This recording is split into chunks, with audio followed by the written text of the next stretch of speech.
Good morning, Bengaluru. It's a real pleasure to be here today. It's an honor and a remarkable opportunity to host 7,000 of you here and 45,000 online all across Bengaluru and India. I was listening carefully to the video, and there were many words that resonated. Empowering human potential, dreaming big, innovation, enormous possibilities, but most important, making it possible to build a better future. This is exactly what the AWS Summit is about. It's not a marketing event. It's a connecting event where we have the opportunity to build a network of people, learn from each other, listen to each other, build a relationship that is gonna make things happen. Now, you might be questioning, what is a Spaniard guy with a Latin American accent doing in India, opening the India event? First of all, because I'm passionate about people, passionate about opportunity, and I've always wanted to be here since 12 years ago when I had the first opportunity to lead Asia Pacific Japan when I was working for another company in the industry by the name of Cisco Systems. At the time, it was clear the enormous opportunity that India represents, the innovation, the energy, the diversity that this country brings. So if I have to summarize, it's a great pleasure for me to be here in a dream come true after many years interacting with all of you. I do want to thank our Global Summit partners. It is because of you that we are here. And we appreciate the partnership and this spirit of sharing and building a better future together. And I also want to thank our India Summit partners, to which this event would have not been possible without you.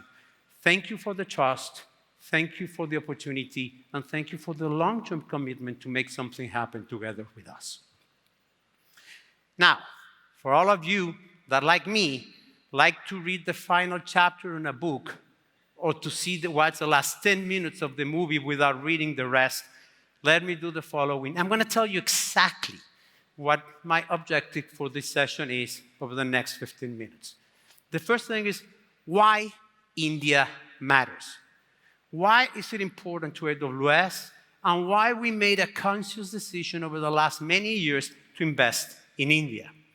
Second, I want to share our India mission, our commitment to the country, and our multi-billion-dollar investments. Then, the 4 pillars who build the foundation for AWS in everything we do in the country. And lastly, something that we're very proud of, that is the Amazonian culture of innovation. We are convinced that the journey to the cloud, in addition to enabling big dreams, is a cultural transformation that allows things to happen, empowers human beings, and energizes and makes the energy potential become a reality. Those are the 4 topics that I'm going to be talking about during the next 15 minutes. So, what makes India so special? In Amazon, we say we're data-driven, so I'm going to share a lot of data. But before that, there are 2 things that make India very special. First, it's such a diverse, unique, multi-geography, multi-language country that it presents significant challenges in everything we do as we look for bigger and better transformation. So we, by focusing on India, we drive the innovation together with you. And remember, 90% of everything we do in Amazon, in AWS, is based on your feedback. So together with you, we learn and we build new business models, new mental models that will allow us to A, make a difference in India, but also replicate all over the world. In that, you're very special. Second, some of your largest software companies, software as a service companies, some of your systems integrators, national and global ones, have learned that when they are successful in India, they also build for the world. Yesterday was one of them, and I understood that over 80% of their business comes from outside of India. So we know that when we invest in India, we're not only building a better future for India, we're actually enabling a better future for the world. That's what makes India so special. Obviously, in India, we have the third largest startup and software as a service companies ecosystem. The majority of those startups actually leverage AWS technology in order to make things happen, to develop their dreams, and offer the services they want for the customers to make their ideas a reality. Have 75 million SMB. 1/3 of the employment in India is delivered by SMB. That is remarkable opportunity, again, to make a difference, but also to learn in the mental and business models that enable these SMBs to be successful. And there are 7,500 over listed enterprise companies that require very specific services to drive that innovation and drive this cultural transformation that allows them to always look for a better customer experience and innovation in everything we do. So that is the opportunity. But in addition, there's enormous resource, talent, people that can make possible. Over 5 million developers. In this area of GenAI, there's something that for me always resonates. Technology is there, but it's human potential, humans, people like all of us that need to dream, that need to think, that need to understand how to build a better future, that leverage the technology and not the other way around. And with 5 million plus developers, that's the opportunity that we have in India to make a difference. Now, 50%, more than 50% of the Indian population is under 25 years. The initiative to drive the energy that provides is amazing, and thus, the talent that we have available to enable the demand and to really transform the world, that's what we're talking about here. That's why AWS is in India. Obviously, we all talk that India is the fifth economy, poised to be the third. 4 trillion GDP. But as I said, India is a stack for the world, is the potential to make the world. But if there's one reason that really brings us here, is that slide that you see there, is you. It is because of our customers. It is because of our partners.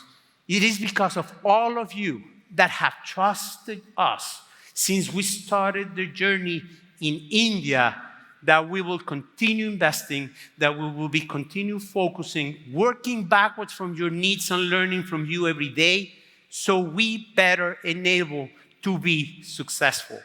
I am very proud to say that India is building in AWS, be it the largest enterprise, the startups, the SMBs. It is together that we can build a better India for the world that is totally aligned with our India mission. We are empowering builders and businesses to build a better India. That is our commitment to the country, and with that, building a better future for the world in this area of technology that is starting a journey that obviously will get us to as far as we can reach. Now, we are investing in India for many decades, but we started since 2011. If there's a message that I want you to remember from this slide, it's very simple.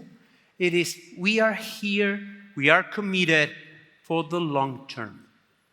We have and understand the responsibility, and we know how the cloud enables your businesses, enables your transformation, enables your success. We are and will continue investing for the long term. That's our commitment to India. But also, let's share a little bit of anecdotes. Before I moved to Asia Pacific, Japan, 1.5 years ago, I led AWS in Latin America. Very vibrant region, 33 countries where we operate.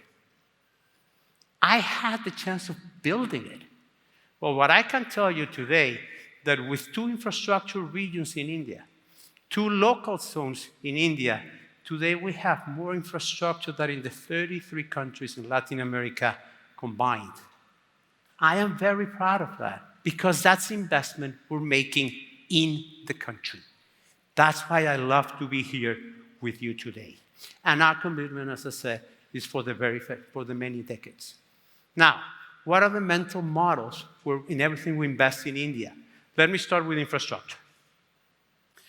Because at the end, to democratize access to technology all over India, we need to have infrastructure in India. And that's what we look, democratize access and opportunity to the 1.4 billion people in India. We already invested 3.7 billion. Last year, we made an announcement for an additional 12.7 billion until 2030. That represents 16.4 billion of investment in the country since we started in 2011. Now, we also wanted to understand what was the impact to India GDP. We have estimated that the impact to the India GDP is around 23.3 billion. Most important, generating 130,000 jobs annually. That's the magnitude of investment, the commitment to the country, because we understand that to be close to you, to enable you, we need to invest accordingly in the size that India, the opportunity that India represents.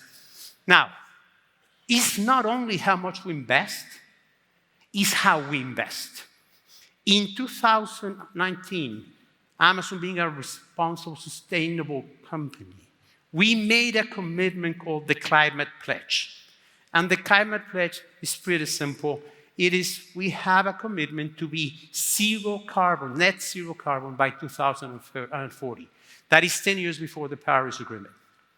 As of today, close to 500 companies have already joined the Climate Pledge.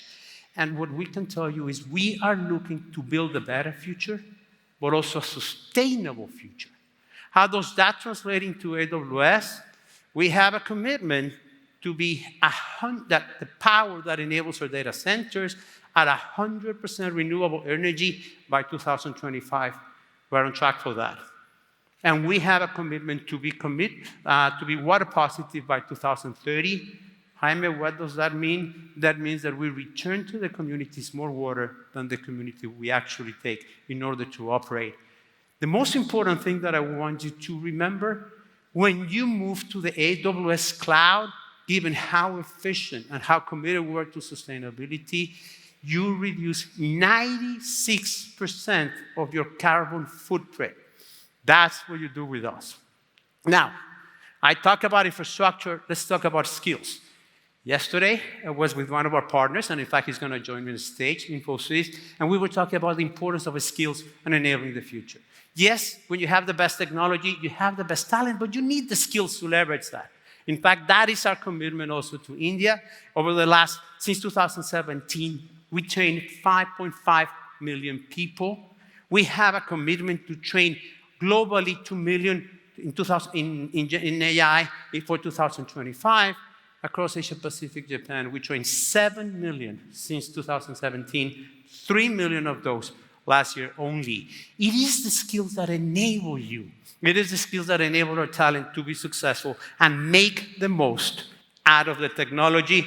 In fact, from all the companies, there is a priority to get a skilled talent. 96% of the company leaders will tell you it is a priority for each of them to have the most skilled talent with a whole view of technology. In this context, for all of you, our AWS heroes that are listening to me, thank you. Thank you because you make a difference. Thank you because you enable our community, because you enable our user groups. Thank you because you're helping us build a better future. And just to give you some background, the AWS Heroes Program has 255 people all over the world, 19 of those in India. And again, thank you for your time commitment and your responsibility. Now, we know that to build a better future, no matter how good the services are, how good the technology is, how good the culture is, there's no way we can do this alone. It is about the partners. It is about the partners that enable the solutions. It is about the partners that implement the solution. It is about the partners that understand our customers' business needs. So with that, first of all, I want to reconfirm our commitment to our partners that we're going to continue working together to earn your trust, to earn your investment, but most importantly, working together with you backwards from our customers so we deliver the solutions we need. So as mentioned, it is infrastructure, it is skills, it is also our partners, because our customers more and more are looking for solutions, business outcomes. In GenAI, no matter how good the technology it is, it's really about business outcomes. It's about customer experience. To our commitment to our partners, thank you. And for all of you, by the way, that join us today, I invite you to see also the partner fair that we have. You can see many of the solutions that our partners are putting there on behalf of our customers, on behalf of all of you. So thank you for that. Lastly, I want to talk about security. And I'm going to refer to an event that we had back in February in Singapore, where some of the analysts actually told us loud and clear, Jaime, yes, AWS has the best GenAI stack. Yes, you have the infrastructure with Trainium, with Inferentia, with SageMaker. Yes, you provide choice in a managed services way with Bedrock. And yes, with Amazon Q, you're making a different application form. Yes, you have the whole stack. But in order to deliver the best outcome from GenAI, you need a reliable, secure, scalable, data-driven experience in the cloud. So when I talk about security, I'm going to talk about experience. Andy Jassy, our Amazon CEO, said years ago, there is no compression algorithm for experience. AWS, as the leader in the cloud, has experience about how to maintain and build the most secure cloud, the most secure infrastructure, the governance, the processes, the mechanisms, end-to-end, to provide that scalability, reliability, data privacy that enables GenAI to be successful. And that includes considerations like compliance, governance, legal, risk management, resiliency. So if you want to go deeper with us, as you move from POCs to production, being 2024 the year of production, I just want to reinforce end-to-end, AWS is the partner to work with, given this experience that we have in the cloud. Now, from the beginning, I talked that I'm very proud of being an Amazonian. The last 8.5 years have been remarkable in terms of learning, experimentation, iteration, listening to our customers, customer obsession, and the opportunity to work with very talented people like all of you. I'm very proud of that. But what makes me really proud is our culture of innovation. We fully understand that the journey to the cloud is not only a technology transformation, it's really a cultural transformation that empowers your teams, that empowers your people, that allows you to make the best data-based decisions, that allows you to establish the right mechanisms, and obviously everything in an envelope of security and privacy that allows you to be very successful. In fact, from recent research, we have learned that 79% of the successful digital transformation projects globally, 79 embark on that transformation with a cultural approach. Cultural approach that is top-down, because CEOs are directly involved in everything that impacts and supports people, aka culture. And it is really about leveraging the technology to better empower, make decisions, and make sure that the team actually makes the most out of the technology. The same way that 79% focus on culture, zero were successful when they didn't have a cultural approach to the transformation. That is exactly the importance of culture. And that is why, as Amazon, we want to share the experience of that culture, because everything we're talking about is about enabling innovation. And we know that enabling innovation is about processes, it's about organizational model. Yes, it's about the technology, it's about the cloud, but most importantly, it's about people. As I said many times, it's about that capacity to dream big, to think big, to empower, but also to work in an environment that allows our people to thrive. All of us to thrive, to work in a psychologically safe environment where people are listened to, where people are helped and educated and coached, but also are allowed to convert an idea into an experiment that if it fails, we learn from it, we iterate, and we continue until we are very successful. In a culture that allows us to understand what the customers need and work back from there to make it happen together with our partners. In a culture that no matter how good our instincts are, data and anecdotes and observations make a difference. In a culture where people are allowed to be successful. So as we move very fast into empowering, building, and supporting India to build a better future, we are convinced that we can jointly learn from each other to make this a cultural transformation with the purpose of improving, empowering our people, and making sure that our customers enjoy a much better experience. And when we talk about data, I want to just let you read Jeff Bezos' comment. Very simple. If we wait for 90%, we're too slow. In most of the occasions, 70% of the data is more than enough. As long as we work in an environment and culture that allows us to continuously iterate, improve, experiment, and make things happen. That translates into speed. That translates into innovation. Most important, that allows us to learn from our people. So we make sure that together we make something happen. We imagine big, we dream big, we make it possible. And for that, I just want to tell you, we have remarkable speakers today and tomorrow. Please make the most of the opportunity. Thank you for investing the time. We're very grateful for the trust you've given us over many years. We look forward to continue learning, working, focusing on you. Let's together build a better India for all of us, for our people, for the world. Have a remarkable session. It's an honor to be here with you today. Thank you very much.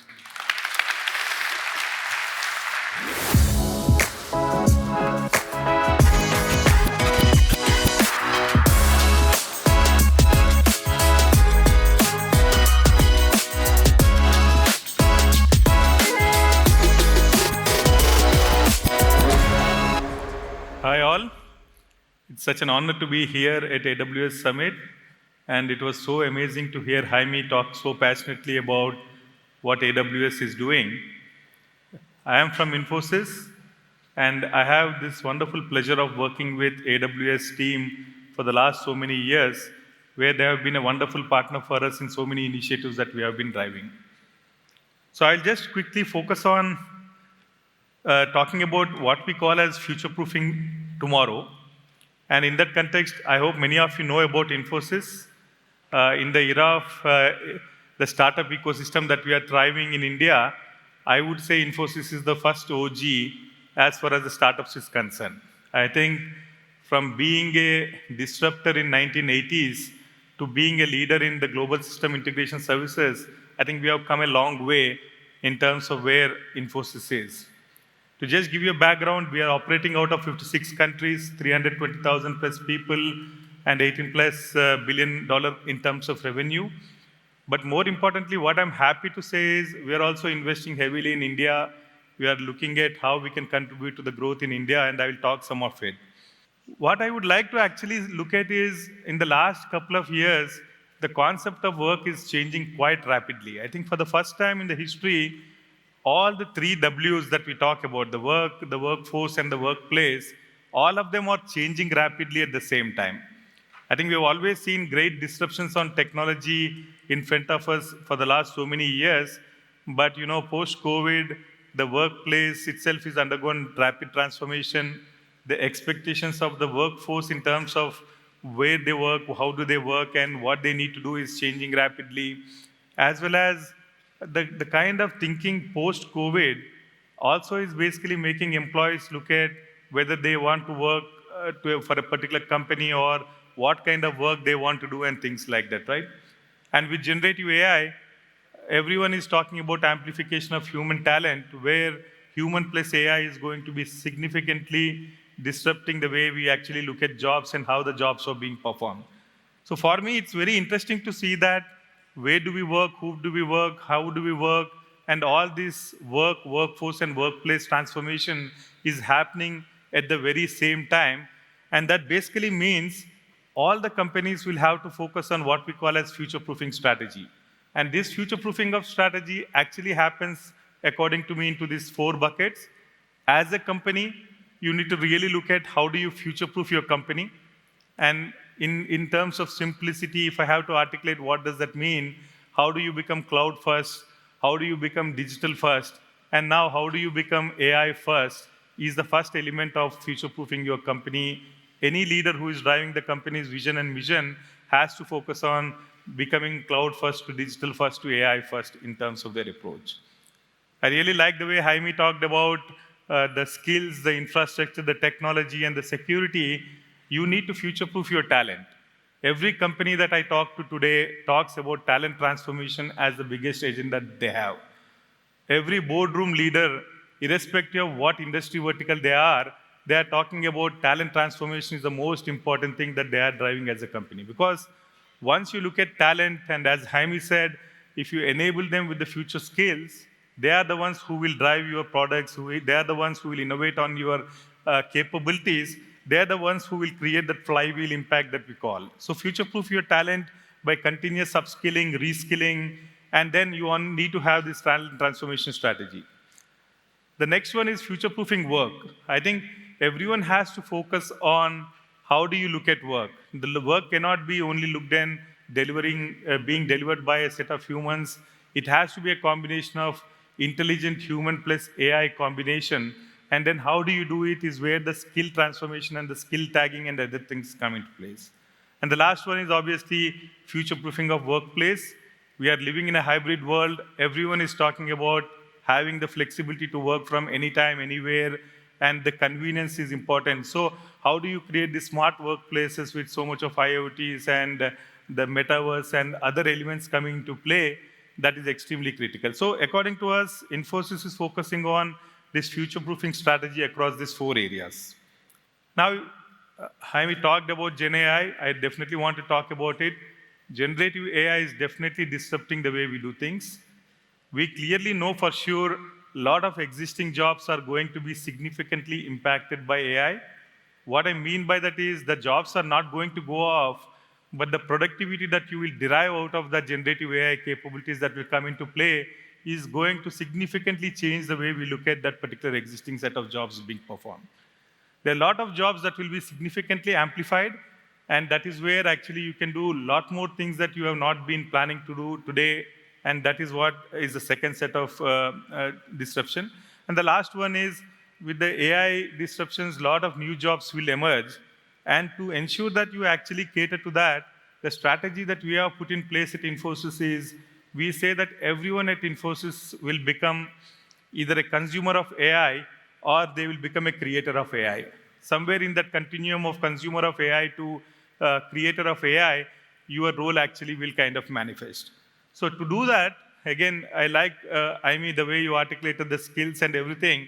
And this is where we are also looking at Horizon 1, Horizon 2, and Horizon 3 kind of a strategy, where you need to have a clear view of where your talent are, what Horizon 1 skills they are in, and then how do you move them from Horizon 1 to 2 to 3 kind of thing. So at Infosys, our endeavor is to make sure that everyone is amplified with the ability of AI capabilities coming in so that they perform their job better, but at the same time, start moving them into this Horizon 2 and 3 skills, where they will start building with AI, they will start creating more and more AI capabilities and transforming the company.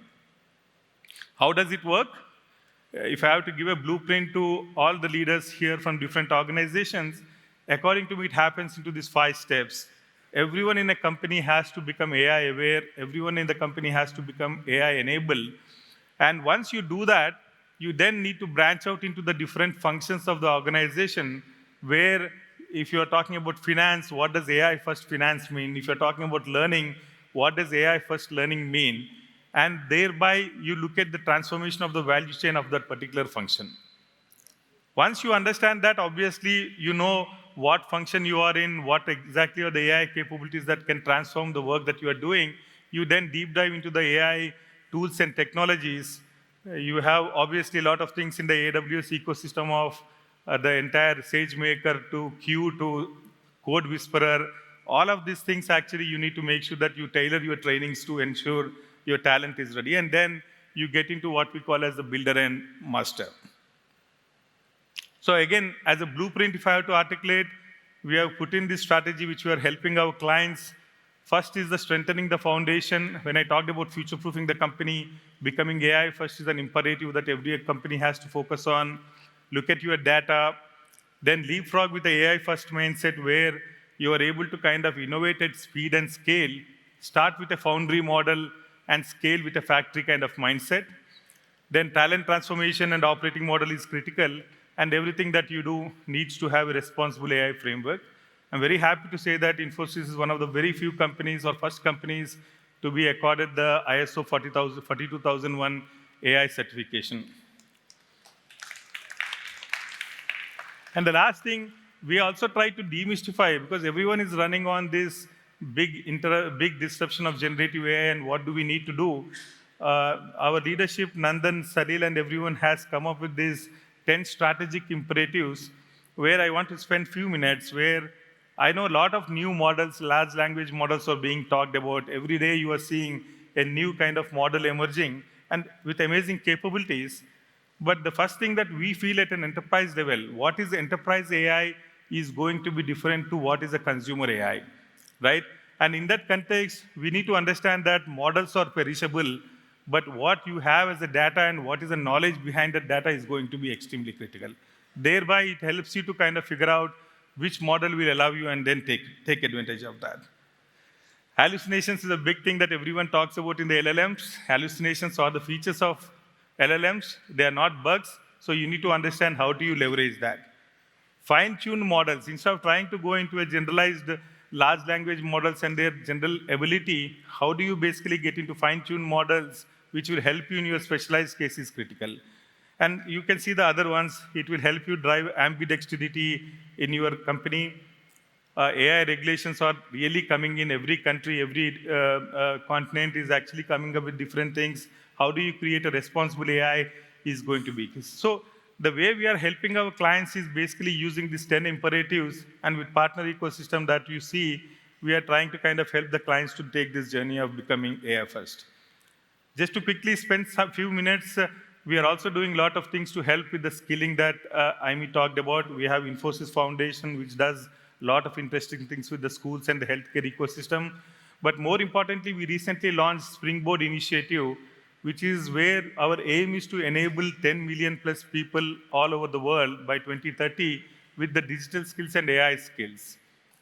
And to talk about the India story that Aimee talked about, we are also very proud to be in that. I have a responsibility of growing India business. If you look at it, more than 90% of Indian tax runs on our platforms that we support.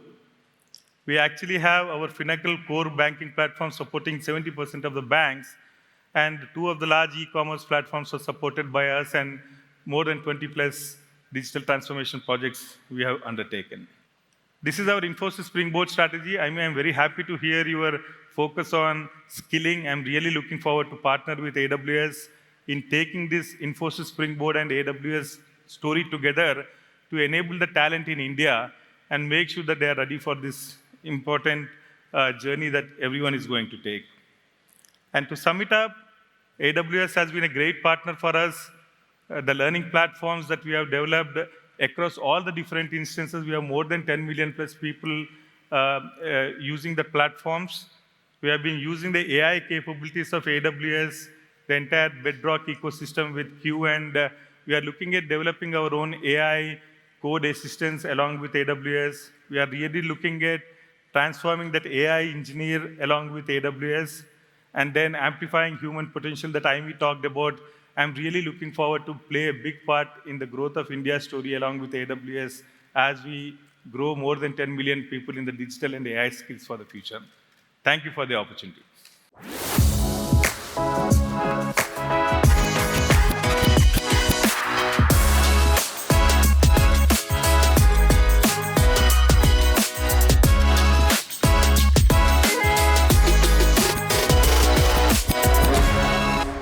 Namaskara, Bengaluru. Great to be here. I think Amy spoke about the India story, and it's little bit kind of it works in a way that you think about HDFC Bank, and India story is right at the center of that, and all of you would be, I'm sure, following the story. Definitely one of the banks that's looking forward to be on the global scale. But I think there's lots to be done in India as a banking. That's why this story is far more exciting. It's not about the global league tables that you want to do. It's not about the growth, but it's about how HDFC as a bank can contribute to the Indian story. And that's where the entire focus today is. And it's a bank that's kind of slowly evolving. And that's why I wanted to kind of talk about today how we are looking at this whole transformation journey. So, let's just talk about banking modernization is extremely critical. All of you are following the media. Everybody's kind of following this closely. Banks are 10 years, 15 years behind in technology. And I make this statement, with a lot of, responsibility. Why? Because we all kind of wired up on old technology, continue to kind of, look at on-prem, look at JVMs, look at, classical technology, RDBMS platforms. But UPI did what we never thought it will happen, right? It's just kind of opened up the floodgates. And today, every CIO of every large bank is kind of asking the same question: how do I handle this absolute flooding that's happening on the core banking?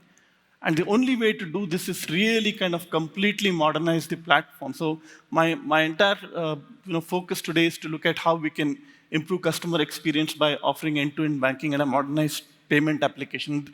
And we'll talk about that because finally the payments in India have to work 24/7. Everybody knows today. UPI works at 2 a.m. in the morning. It works at 11 p.m. in the night. Saturdays, Sundays, it's on all the time. So it's become so central. It's very unlike any of the other global world markets that we see. So with that, I just thought I'll talk about some of the trends which are redefining the banking experience. Of course, we are at the cusp of digital transformation. India is probably the most digitized banking ecosystem, and not because of, there's a lot of things that's happened. UPI, of course, but before that, the JAM Trinity that came in, that allowed the entire account opening, the entire acquisition platforms to come in. The servicing became totally digitized. So today, if you look at payments, acquisition, and servicing, pretty much 80% of the banking in India is digitized. So that's going to continue this digital transformation.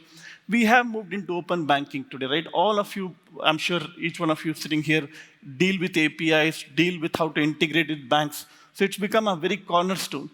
Obviously, the fintech integration is very critical. We are living in a partner ecosystem. Today, I keep saying that the large banks and the large financial institutions will be challenged by the smaller players. It's not the large players who will challenge.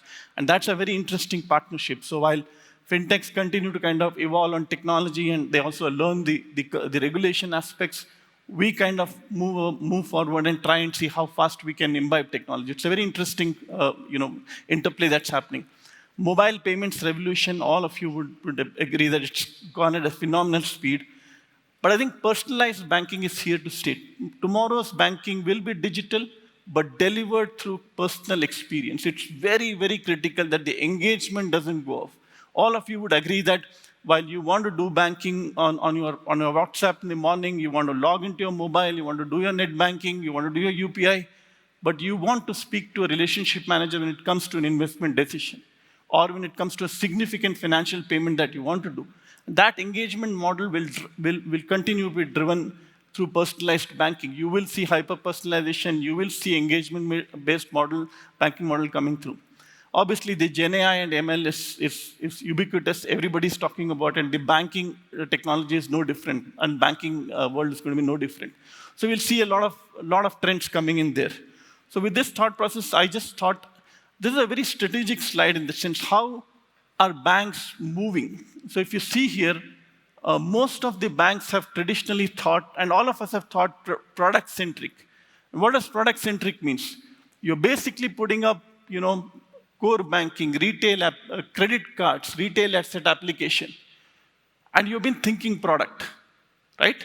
That's how, so you have credit card systems running disparately, you have core banking running separately, you have retail asset systems running separately. And you always thought with a thought process of core at the center. Banking across the world always thought core banking at the center. And that's why, when you onboard a customer, you onboard him a credit card core, which is different. The retail assets is core, the core is different, the liability core is different. So what's happening? You're not recognizing the customer. You're recognizing the customer who's coming on a particular product, which is a very, inverted way of looking at it. Of course, then comes, we used to overlay with data, then came the API layer, then channel and the partnership. This is a traditional way of a product-centric thought process. Now, this is where I just want to talk about, we all talk about shift left in our DevOps. In banking, we have to shift right. So this is the concept that I just wanted to talk about it. So you see here, what is the difference here? First of all, the data powered by AI and ML is coming at the center, which means you have to get to a situation where you first onboard the customer and the data of the customer comes at the center. Everything around it, is kind of interlinked. But you have to put the data at the center. Then, of course, we are seeing a very interesting way. A lot of people are using either following the core or lightening the core strategy. But the core banking itself is getting completely distributed through microservices-based architecture. So you're not going to see a single monolithic core banking. You could see a payments hub, you could see a product hub, you could see a customer information master, and they're all distributed. They could be running at cloud, they could be running at various places. So it's a very different core banking ecosystem you're seeing. Of course, then we have the API orchestration layer, and again, I call this as a switchboard moment for the banks, because banks always wired their APIs like electrical wires going on the tower. They just plumb system APIs and put it in the front, without kind of thinking about a nice switchboard in the middle, because it's very critical. You will do bundling, you will do pre-filling forming, you will do a lot of pre-fills on the forms, you will do a lot of DPI data, and all of that needs a very, very, sophisticated orchestration in the middle. And then, of course, the channels come, the net banking, mobile banking. But what's also happening, the last layer, the RIM, it's a very interesting banking as service. I think time has come when banks go to the channels where customers operate, than trying to bring customers to the channels that the banks build. So very simply put, why would you try and do a statement pull by logging into internet mobile banking and trying to download a statement? Wouldn't it be nice to just do a chatbot on WhatsApp and just pull the statement and send it to your CA? I mean, that's such an easy way to do a banking, right? And a lot of things, FASTag. Why would you charge a FASTag by trying to take out your mobile? You should be talking to the dashboard and say, please charge my FASTag tag, and you pass through the toll, right? So this kind of stuff is what we call as banking as service. NRI customers. Why would an NR customer not log in into a, say, JP Morgan app, but also has an SDK of HDFC Bank embedded into it? So these are art of possibilities. The banking as a service is the outer layer, and that's why I put it at the outer layer, and I see that as the go-forward strategy as we look at it. Now, how do you get this left to right shift, right? Clearly, the way I see this is that you have 5 pillars. We have to enhance our journeys. We have to make our channels, where the customer is, like I spoke about. Core has to be always on at scale. Data is absolutely critical. We talk about it a little bit more. And then, of course, security. So just to give you a background, this whole 5-step shift from left to the right is what the banking industry is undergoing right now. So with this, I'll just talk about now in terms of the journeys. What are we thinking? Like I spoke about, I think enterprise-wide orchestration has become very core. We do need an enriched service platforms. When I say service platforms, when we speak to relationship managers, AI is going to drive the relationship managers differently. Why should you send an Excel sheet or a PowerPoint to the customer? You should be talking, a narrative to the customer, right? And which should be aided by an AI engine. So that's how the world is moving out here. Bundled journeys are becoming very critical. Clearly, lots of focus on bundled journeys. And then single KYC, it's a very big problem in the industry. Continuous KYCs, you keep getting hammered. Why? Because again, you've been onboarded on multiple products. So you're doing KYCs multiple times. It's not a good thing. You need to know the customer, regularly kind of update the customer's information. Of course, we will have a lot of paperless branches. Our branches are going to get completely digitized. It's happening at scale even today, but I think it's become more and more sophisticated. So the journeys are changing in a big way. Of course, channels, very critical. I think neo-banking products will be headless APIs, like I spoke about. They're not going to be classical mobile apps or net banking models. They will be actually headless APIs. They will span touch, tap, touch, and voice. They will cut through all of the channels. The channels will be very different today. Even right now it's happening, but it'll get more and more sophisticated as we go along. We spoke about each channel will be AI embedded. We will see more and more AI coming into the channels directly, actually. For example, a mobile bank today, why would a mobile bank be the same for every single customer? Shouldn't it be different for different customers? Right? It's very logical. I mean, if you have done 3 transactions, and if you have 3 service requests, that should come up first on your screen. So we are kind of moving into this hyper-personalization area. And I think digital adoption at scale will definitely happen through channels. So channels are also changing. The journeys are changing. Channels are dramatically changing.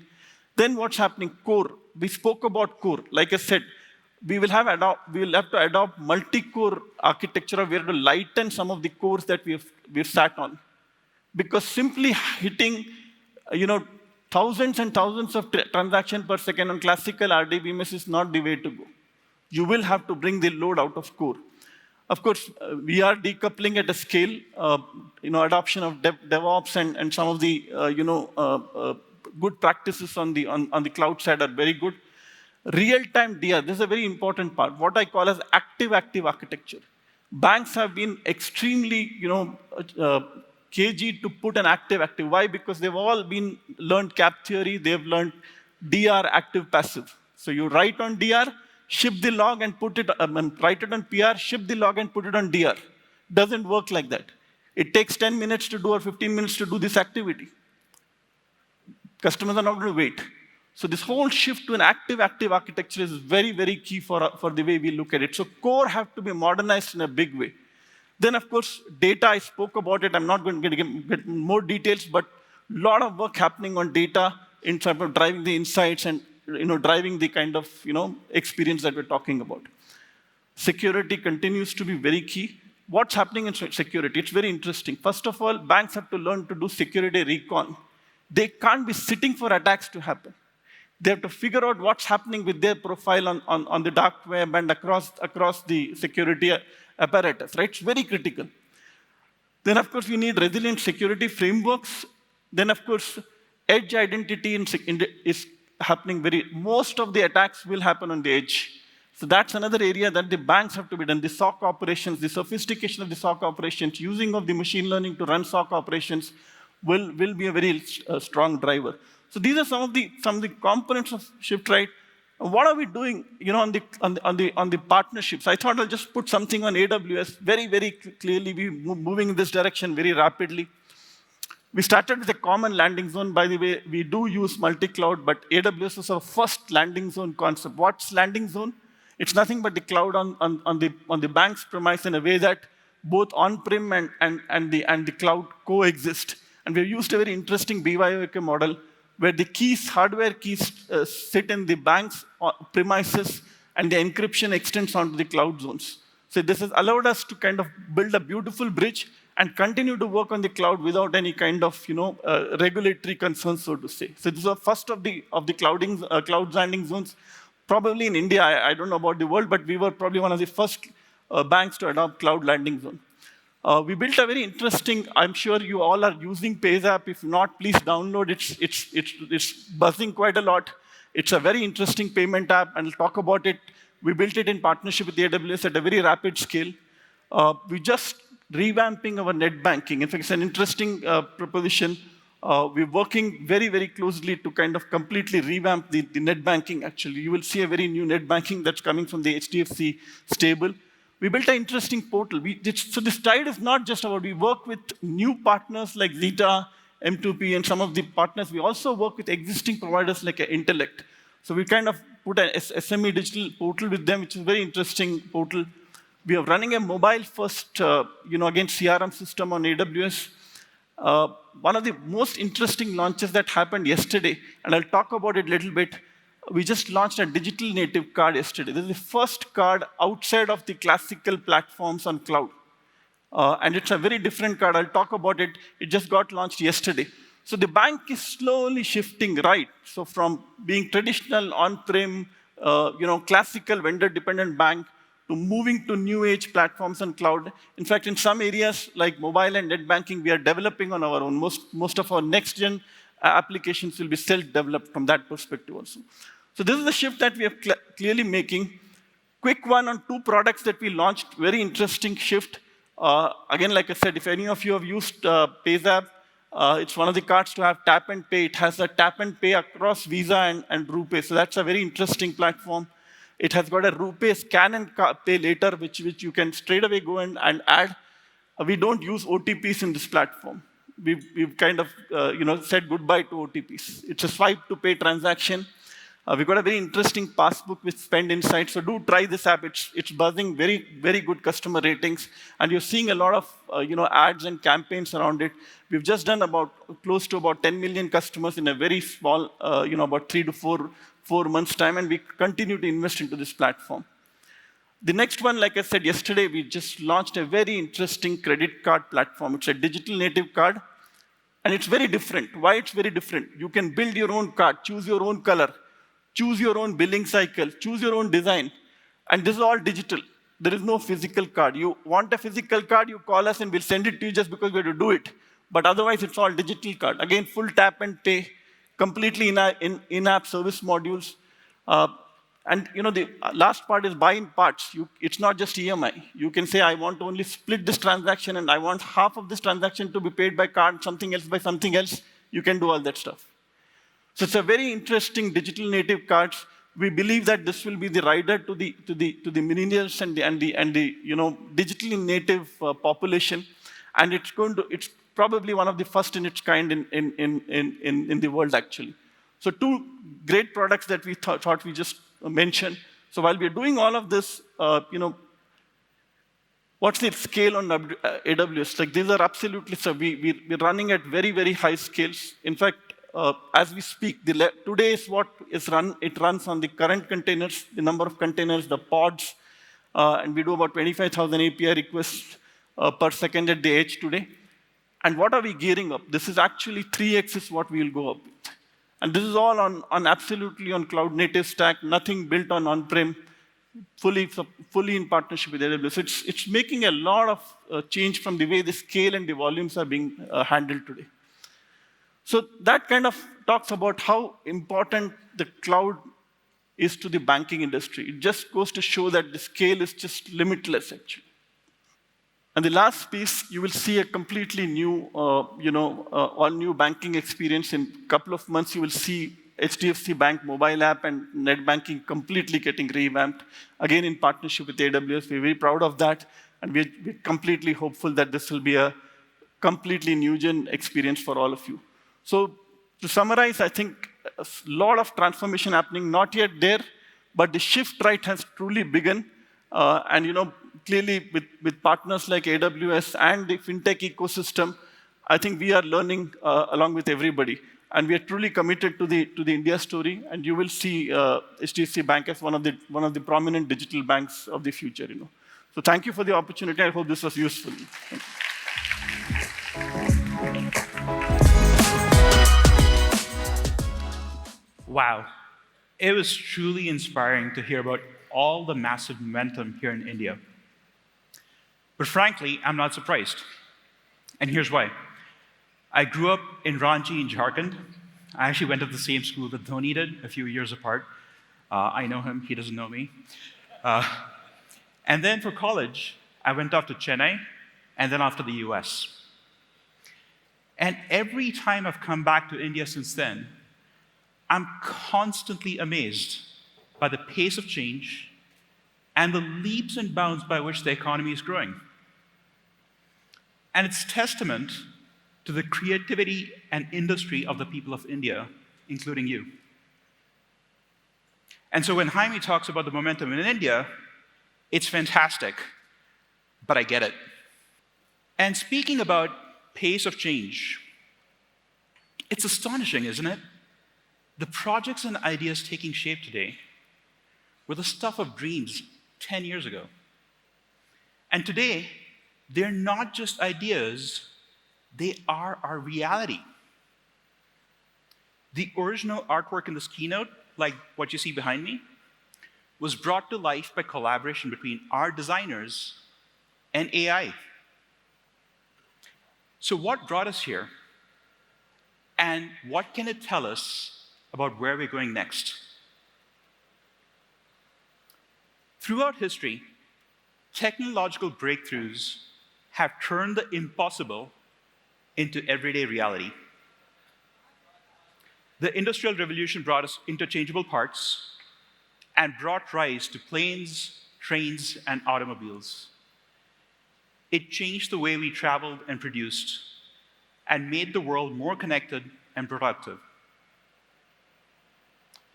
Then came the digital age, where innovations like the transistor and the operational amplifier created a big bang of electronics, which led to life-changing products such as cell phones and laptops.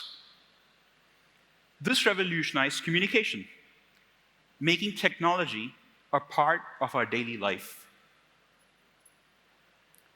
The information age, made possible by the internet, cloud computing, and advances in data storage. They have made the world feel even smaller and more connected. And each of these technological innovations brought forth decades of invention and new ideas that would have never otherwise been possible. Like the internet, which made it possible for Amazon to build an online retail business, which would then go on to serve hundreds of millions of customers around the world. To cloud computing, which we pioneered here at AWS, which made it possible for companies of any size to build and scale their own businesses from anywhere in the world. In the early days of Amazon.com, we experienced the challenges of provisioning and managing our own infrastructure. So we set out to revolutionize IT infrastructure with AWS so that anyone, even a college student, could access powerful technologies used by large corporations on demand, securely, reliably, and cost-effectively. We were a pioneer in the cloud, and we turned technologies such as networking, storage, databases, and compute into programmable resources. We took away the need to manage your own infrastructure and data centers, the muck, if you will. And we're continuing to innovate, now offering over 200 services in 33 regions. This includes regions in Mumbai and Hyderabad, and we also have local zones in Delhi and Kolkata.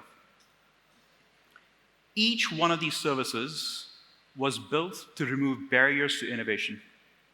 And I'll talk about a couple of my favorites. Aurora is a cloud-native database that we built from the ground up. It has removed barriers to innovation for hundreds of thousands of customers worldwide. Customers who required the performance and availability of commercial databases, but at a fraction of the cost. And without the need to rewrite their applications, which they had previously written for open source technologies such as Postgres and MySQL. Aurora continues to innovate. In just the last year, we released support for vector similarity search, retrieval augmented generation, and zero ETL into Redshift, which is our cloud-native data warehouse. And as we'll see shortly, all of these are critical ingredients in the new wave of innovation that's emerging amongst us. I mentioned Redshift. Redshift has changed the game for tens of thousands of customers who can now run petabyte-scale analytics in the cloud on demand. 10 years in, Redshift continues to innovate at a furious rate, with features like autonomics and AI-based optimizations for Redshift serverless, zero ETL integration, not just with Aurora, but with all of our other databases like RDS, generative AI text-to-SQL, and data sharing to let customers scale their workloads and enforce workload isolation. The technology we have built in this era has helped our customers transform the world. Netflix changed the way we experience entertainment, using Amazon Compute, storage, and global footprint to stream content to over 190 countries. And Moderna was able to sequence its mRNA COVID-19 vaccine in just 2 days, using machine learning on AWS. And a mere 25 days later, they released the first clinical batch. This is nothing short of amazing. It normally takes years to make this happen, and with the power of the cloud in AWS, Moderna did this in days. And here in India, we have companies like Razorpay and PayU using AWS to innovate online payments. We have Freshworks using AWS to innovate software as a service, Zomato for food delivery, and then Airtel, Mahindra, Tata Motors, the list just goes on. And the cloud is setting us up to explore the next era. We're currently at the precipice of yet another tectonic change. A new era of technology brought forth by, and you guessed it, advancements in generative AI. The capabilities of this new era enable us to interpret and interact with data in profoundly different ways. There are a lot of news reports and claims about this technology, and the excitement is palpable. But I'd encourage you to not think about this technology as something that can be used to generate poetry, but instead think about how you can use it to add deep reasoning to your applications.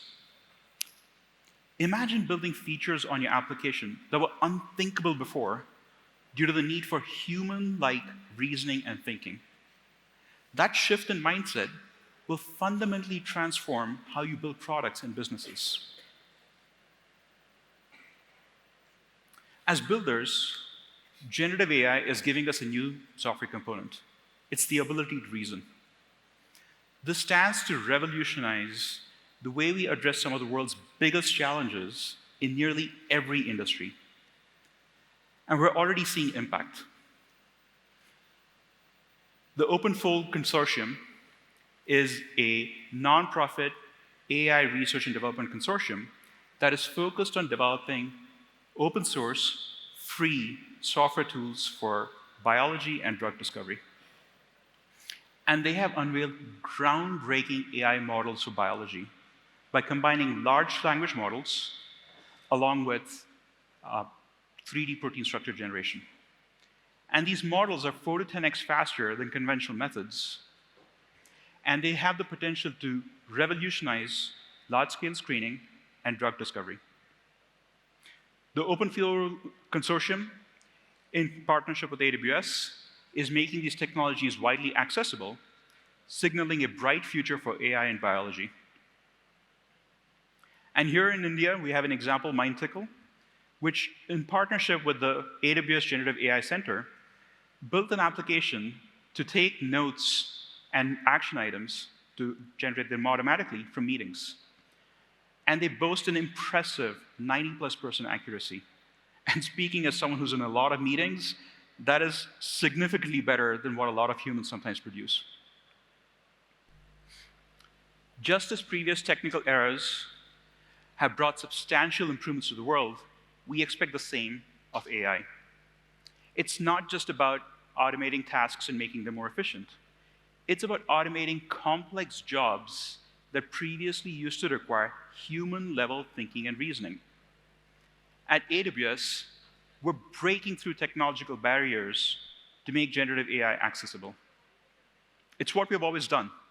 We innovate on behalf of our customers to make cutting-edge technologies easy to use, scale, and deploy.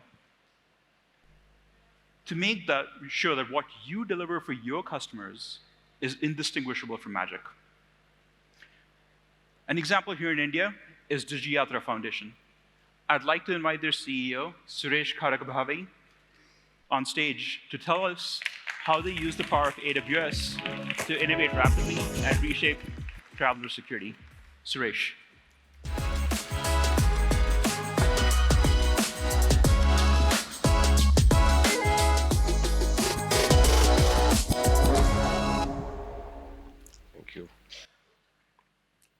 thank you, Sirish. So I was actually going to use the word magical, but then he said that it's for us. So yeah, yeah. Uh, so I'm here to speak about the transformational journey that India has taken, and uh, I would like to have a poll here. And generally, the poll is like, how many of you use DigiYatra, right? No, sorry, I don't want to ask that question. How many of you actually know that DigiYatra Foundation does not store any of your personally identifiable information? Very few. So, actually speaking, I would have expected all the hands to be up because we do not store any of your personally identifiable information. And that's something which we are trying to improve, right? Our messaging. While we have been always focused on the app, the functionality of the app, the experience that we want to give to our passengers, this communication piece was something which was missing, and I'm thankful to AWS team for giving us this opportunity to tell it on a forum like yours that, okay, we are completely privacy by design. We do not store your data. Your data is safe in your own phone, right? So yeah, so I'm going to speak about this journey, which also is the biggest self-sovereign identity implementation across the world that I know of. I may be proven wrong, but at least not in the aviation industry, nobody has done it. This is the biggest implementation of its kind. So how did this start, right? We started this journey with a thought process of, okay, so I was at Bangalore International Airport at that time, and we were thinking about what do we offer as an experience to our passengers in the new Terminal 2. And I was in the IT department, and we were like thinking, okay, there was this workshop, 3-day workshop, and people were asked, okay, you write your individual story about the passenger's experience through the new Terminal 2. And at that time, being in IT, right, little bit, Sirish can understand, right, the sparks keep flying, right? We are always thinking that, every time I fly, every touch point, there is a painful process, a painful interaction. And I said, okay, I wrote a simple story that passenger just walks through all the touch points, nobody stops him or her, and this passenger just goes and boards the flight. And this was this very simple story that I wrote. This was put on vote, right? And they put it on vote, and we got some 6 votes at that time, and somebody else won. But of course, I'm not the one to be left, behind like that. So we started to work on that. So the experience that I wrote was a walk in the park experience, right? And that's what was the original vision. And this was way back in 2015 that we were doing this. If you look at our processes, these are all completely contactless, touchless sort of processes. You don't have to interact with any device other than your own, maybe, sometimes. But other than that, your face becomes your single token, and you just keep moving through all the touch points across the airport. So this was basically the initial start, right? And as I said, 2015 is when this workshop was happening, and after that, of course, we began to talk to a lot of these biometric OEMs, and face biometrics was doing its rounds, early nascent stages, right? Nobody had done it at scale.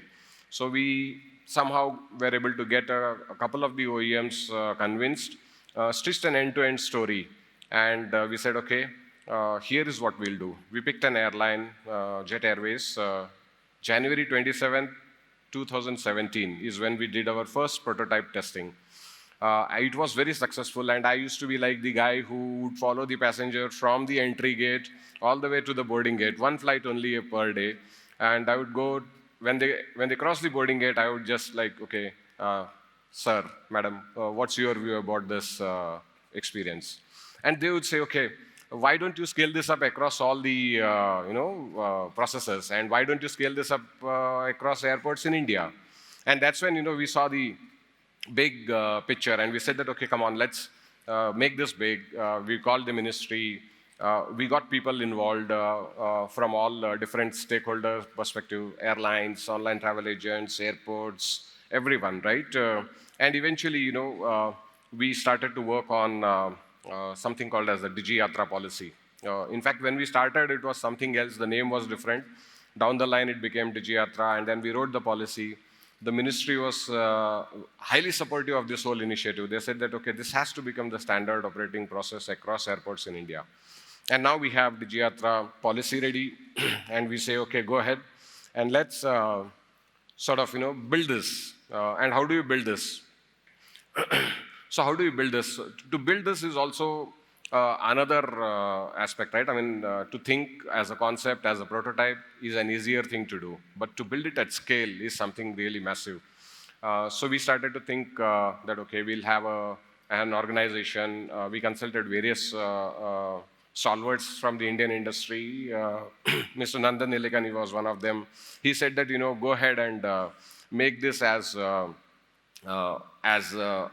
not-for-profit company whose only aim and goal is to give a seamless, hassle-free experience to passengers across airports in India.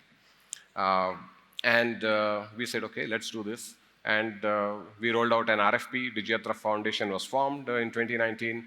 We rolled out an RFP, concluded a 6-month-long exercise, about to place the order, and here comes the pandemic, right? And everybody is like on their back foot.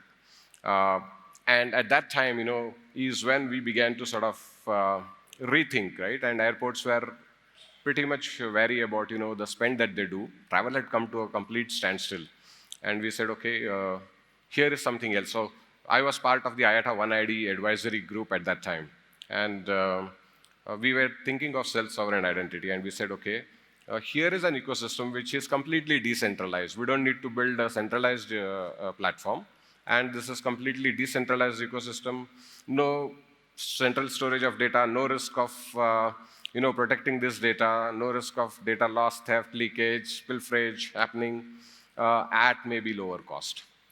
So we said, okay, this is something we should try. And that's when our association with AWS actually began. And we said that, okay, none of the big guys had built it, or this was not something which was the norm or a standard sort of a platform or an ecosystem. I mean, the self-sovereign identity. So we said, okay, let a startup build it. And AWS helped us, select a couple of startups. We had a long list of almost 100 people who were keen to participate in this challenge. We selected a couple of them. One of them built it, and now we are here in 2024. We launched in 2021 December, and now we are here with more than 2 million now. We had to change our app. Earlier, we had crossed 5 million users. More than 20 million happy travel experiences that we have given to DigiYatris across India. Thank you. So from a future perspective, if you were to really look at it, right? So today, DigiYatra is available for only domestic travel. And we wanted to, of course, get into the next stage, which is international travel. So our e-passport-based enrollment is under prototype testing. So that's happening as we speak. Most likely by end of this month or by mid of June, we should be having that new update.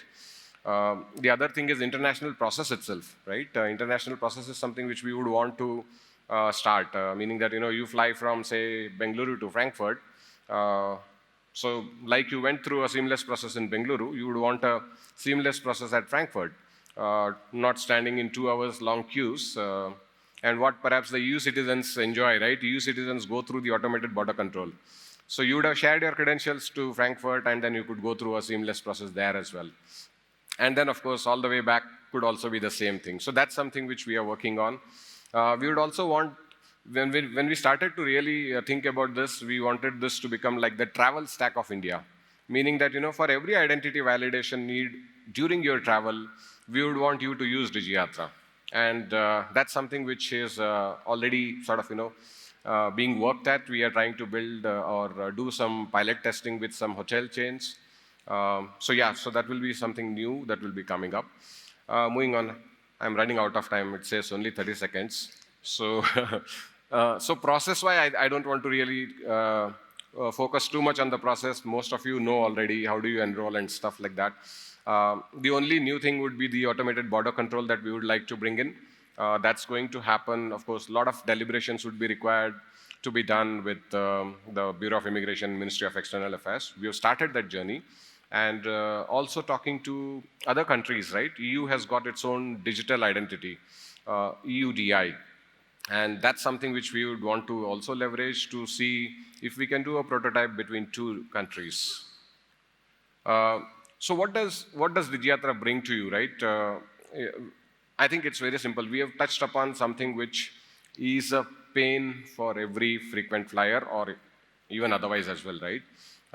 There is so much of stress that builds up when you are going to travel. And this is what we have taken away. Putting the customer in the center, right? That's what we have done.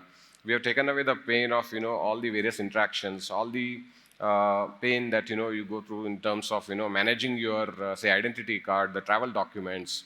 So all that, I think, we have done away with. You just walk through each and every checkpoint. And nobody stops you, right?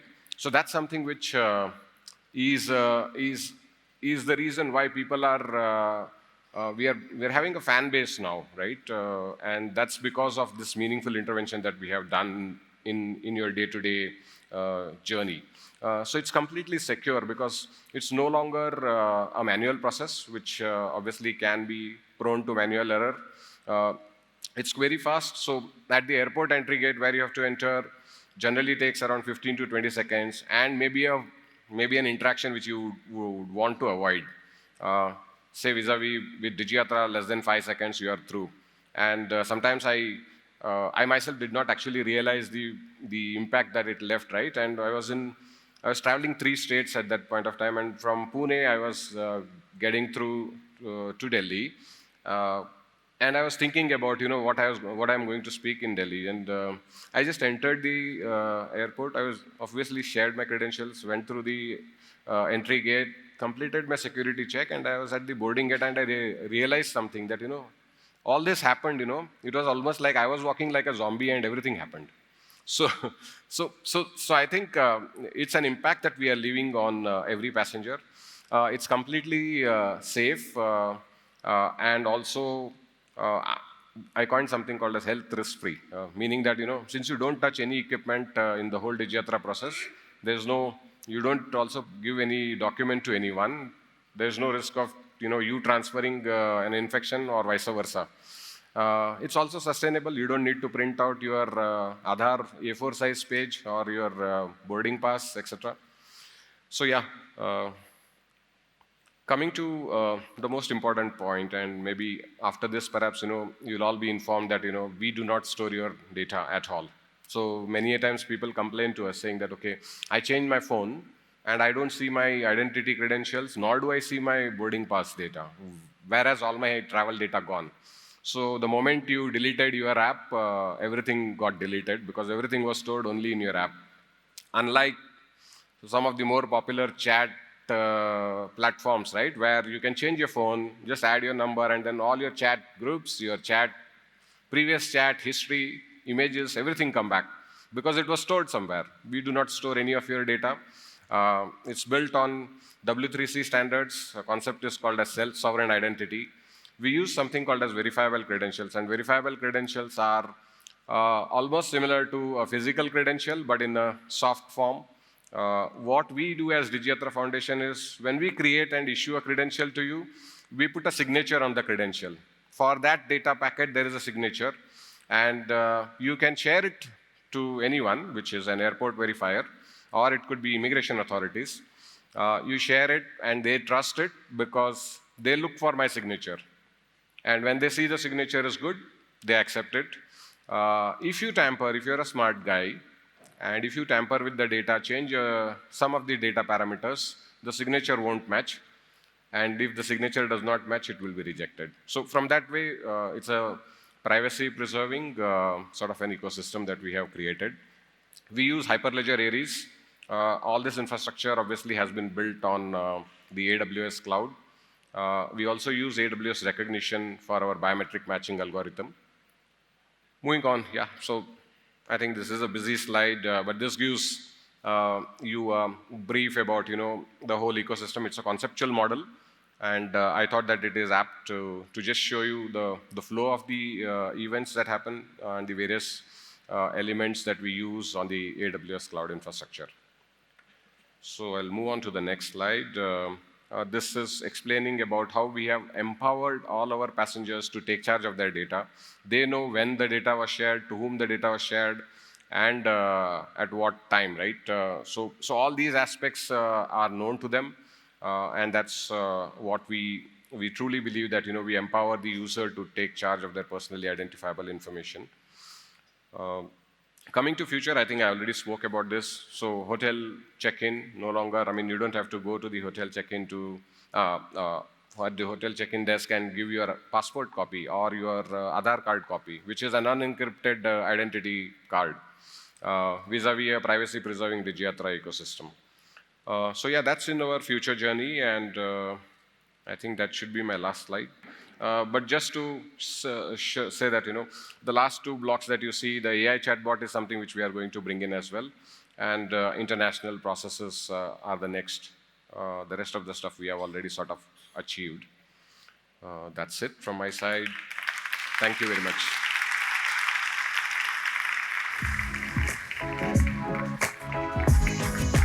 Howdy, thank you. Thank you.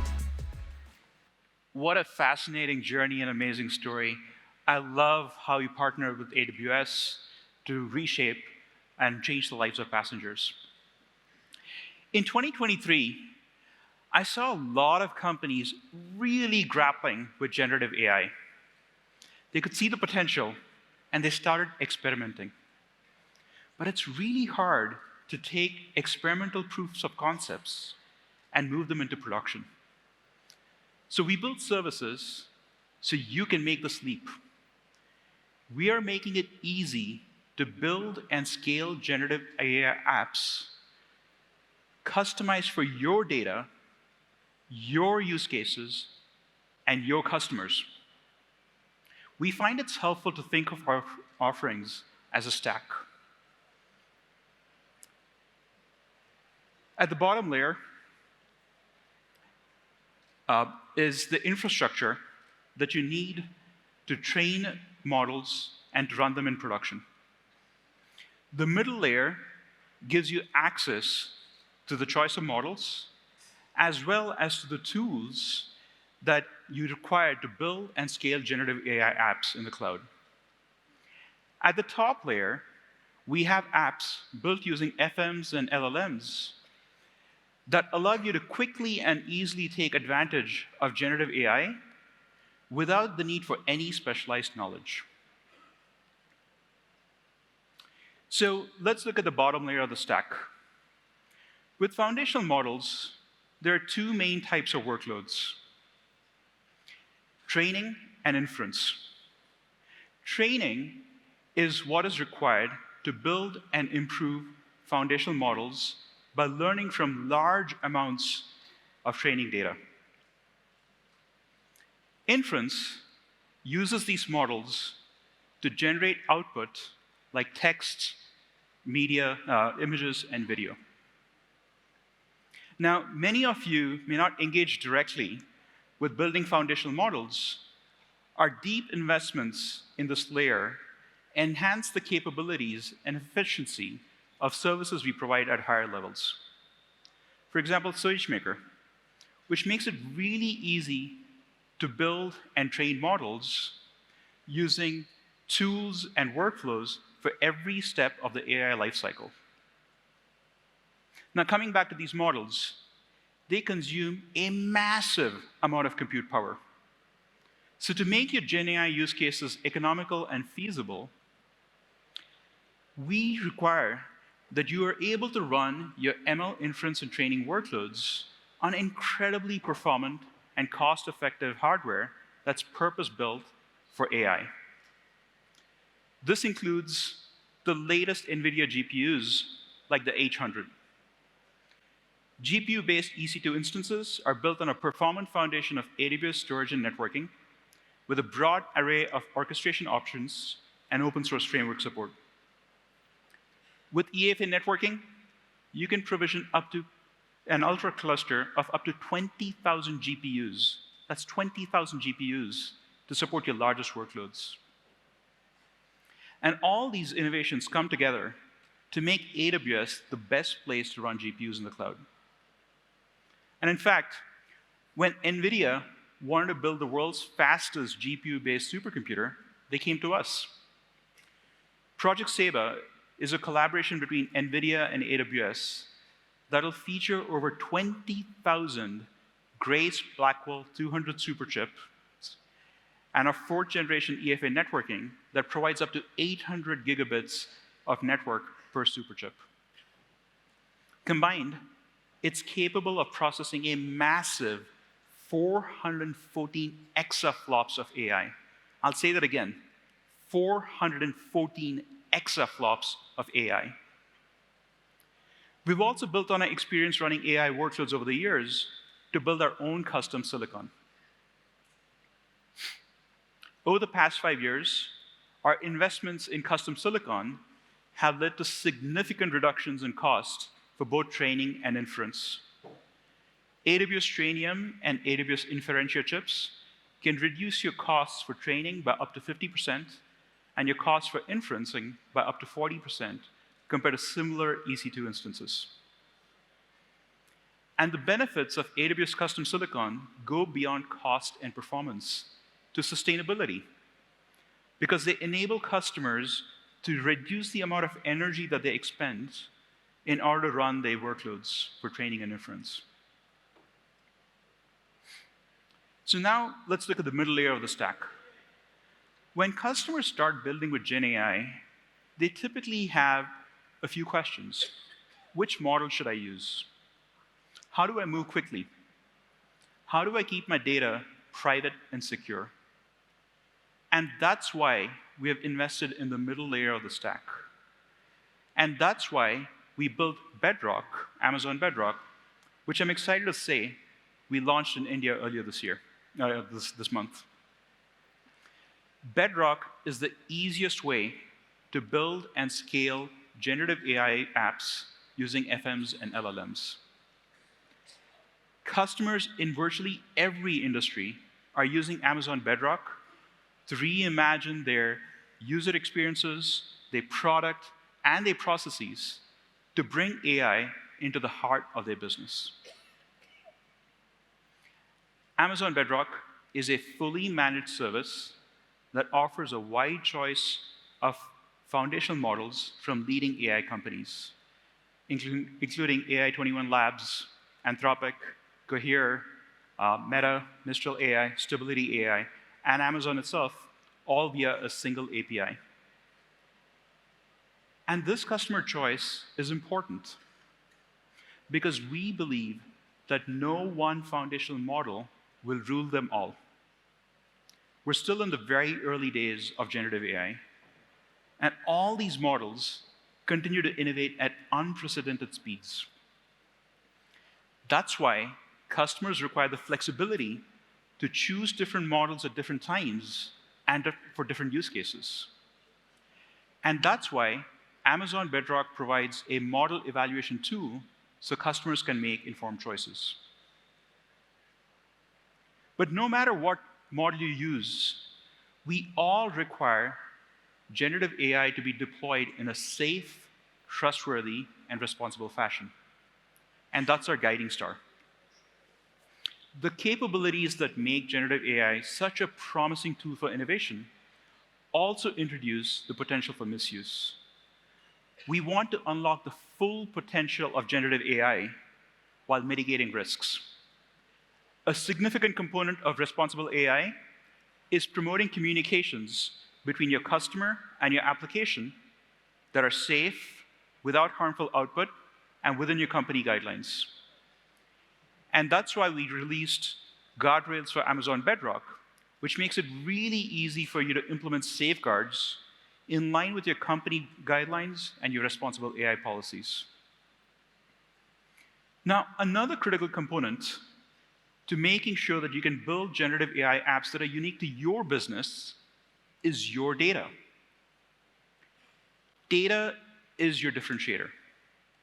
And really, to get the most out of your data, it has to be accurate, up-to-date, and discoverable. And it has to be available no matter where it resides. And the first step to achieving all of that is to ensure that your data is in the cloud. Now, one customer who truly understands the power of their data is Adobe. Let's take a look. Cell phones and devices on vibrate, please. Sorry, we're picking up your bracelets on the mic. You could GenAI them out. For decades at Adobe, we've been pushing technology to help creative professionals create content. The pace of innovation right now is really high. AWS has been instrumental in helping us scale up to meet our needs. Firefly is our family of foundational generative models. We've built our training and inference infrastructure on top of Amazon EC2 and Amazon S3. We use EFA technology for fast machine-to-machine communication and fleets of NVIDIA P4, P5s that enable us to train large models very fast. Generative AI is an ingredient in a creator's creative process. Creators can ideate with this new generative technology and take that further within the applications that they use. And doing all of those things in seconds. More than 5 billion images have been generated in the last 11 months. We wouldn't have been able to navigate that growth without the help from AWS. And there's so much more to come, expanding our family of foundational models and maturing those capabilities. That's the future, embracing this rapid innovation. It's the new digital literacy. It's required for any company these days. Can't wait to see what our customers are going to do with that.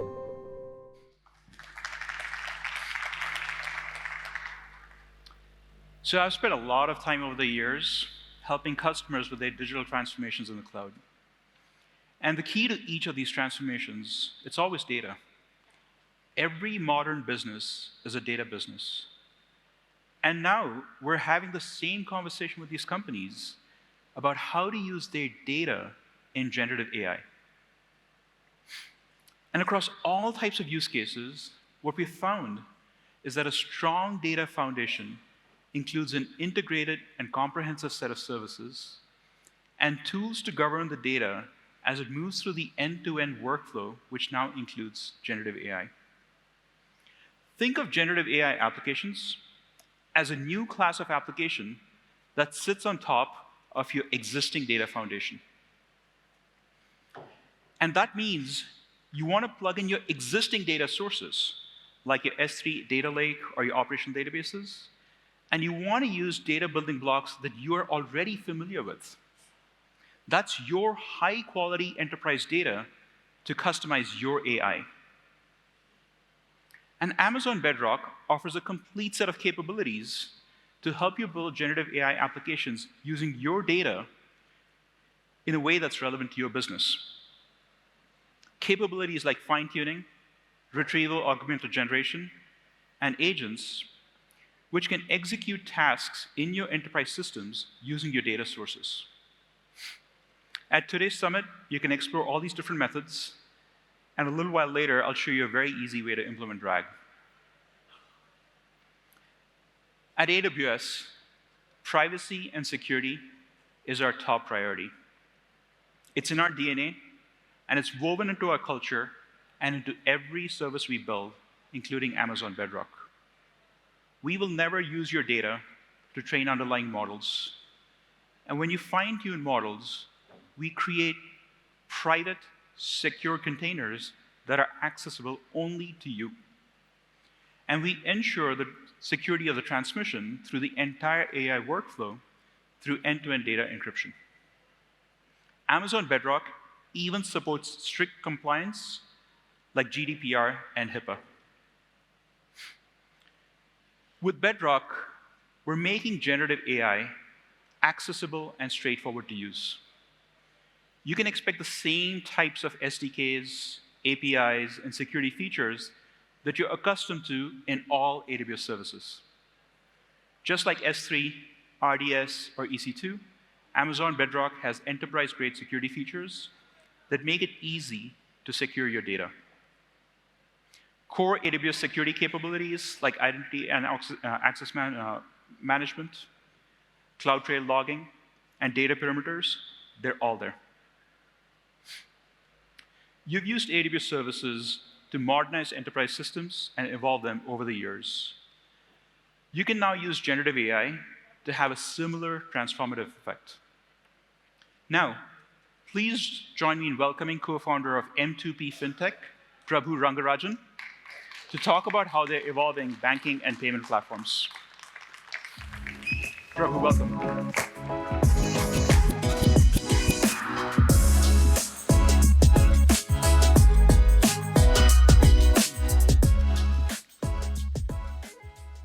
Thank you so much. Thanks to the AWS team for having me here. Namaskara, Bengaluru. I thought like when we discussed with the team, they said, why don't you talk about your story? So we thought like, well, we'll quickly go through our story. We've been, we are a company launched in 2014, 3 co-founders. Many of you have asked me, what does M2P stand for? While we tried to come up with a lot of, explanations for it. It's the first 3 letters of our, co-founders, Madhu, Muthu, and Prabhu. So yeah, so we, so I know I didn't really mean to steal the term bedrock from you guys, but that's what we do. We are a platform for banks and financial services institutions to build, innovative financial products. So we work with, so what we try to do is, when we began in 2014, what banks had to offer in terms of custodianship, trust, and everything was proven. It was like for centuries together, banks were the trusted choice for people to, part their money, right? Whereas what they had as technology, or what they wanted to offer as technology, was kind of, there was a white space. And what technology companies wanted to kind of launch, like whether it's a consumer internet company or any tech company, what they wanted to embed along with their technology was kind of not matching. So that's where we kind of thought there's a big white space. Why don't we come in and build the entire railroad for banking, so to say. Right, so I understand we are running out of time, so I'll probably, verbose, tell my story. So while we saw this problem in the market, we thought like we'll start somewhere. So we tried putting together some of the parts that were already available, and then went to the market by mid of 2015. A year from then, we kind of understood that riding on somebody else's tech will take us nowhere. So we kind of took the, took a punt and said, why don't we build the entire financial services ecosystem ground up, right? So we started building our own ledger, our own cards stack, our own. So we started with prepaid as a small product, and then we kind of navigated through. But I'll probably skip some of these slides. So here we are, and so what we tried to do was, in terms of what financial services companies had, the power of the custodianship and the trust that they had built, how can we actually harness that using technology, harness that using, by bringing systems together. That's what we wanted to kind of do. So we started taking an API-first approach, and then what I called as railroad, right? Like, so we started building the railroads for companies to kind of ride their wagons on top of, right? So we started with very small components, and then over time started building components one by one. Like today, and in the middle of this journey, around 2016 is when infrastructure as a word kind of occurred to us. We said, how do we build the AWS for banking? So thanks to you guys for inspiring us. It's really the internal terminology that we use. How do we kind of bring in a WhatsApp memo for banking to make it conversational? Similarly, how do we bring in, for any infrastructure business, how do we kind of bring in, and build an AWS for banking? So, in terms of our company, the vision was, how do we kind of bring in more inclusion in the world? When I say inclusion, it's not just opening of bank accounts, it is access to capital, access to money, access to kind of lending. And how do we kind of make it, democratized. The only way to democratize in this day and age is to make it digital. I mean, when we make it digital, it is so easy for users to kind of learn. And Mr. Ramesh had already mentioned about what UPI had done to India. And similar technologies have done in many parts of the world, like China led the QR wave. India is now kind of leapfrogging it. Similarly, there are several solutions. We use our watch to pay today. So how do we kind of bring in the technology into the hands of the customer and make them kind of, or make their life easier is what we kind of, thought of. So our entire journey started with a chai conversation. We were just having chai and just discussing about these things, and then that's how the entire story unfolded. But when we started building it, we understood that every time what is super important is we may have great ideas, we may have kind of think that there is a big problem in the world, but when you actually launch the product, it might not actually fit. So we kind of got to the model of being iterative about everything, right? So we kind of started deploying products in the market, and then taking feedback, and then collecting relevant information, and then rinse and repeating the same thing over. Then what we understood was we built our company for almost 6 years in a bootstrap manner. Being bootstrapped came with its own set of challenges and benefits. We did not have the pressure of delivering to a quarterly number or target. However, we didn't have the capital to kind of go out and explore and try out many things. So we kind of raised funding in early 2020. And then we also understood the 3 co-founders or the founding group will not be enough to kind of solve all the problems. So we kind of started partnering and acquiring companies, looking at an inorganic growth to make sure that we have more thought leaders in the company. How do we kind of address more and more problems? How do we kind of solve more and more problems? So today we have a 15-member co-founder group in the company today.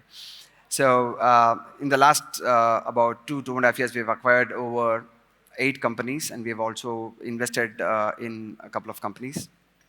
So this being our journey, what do?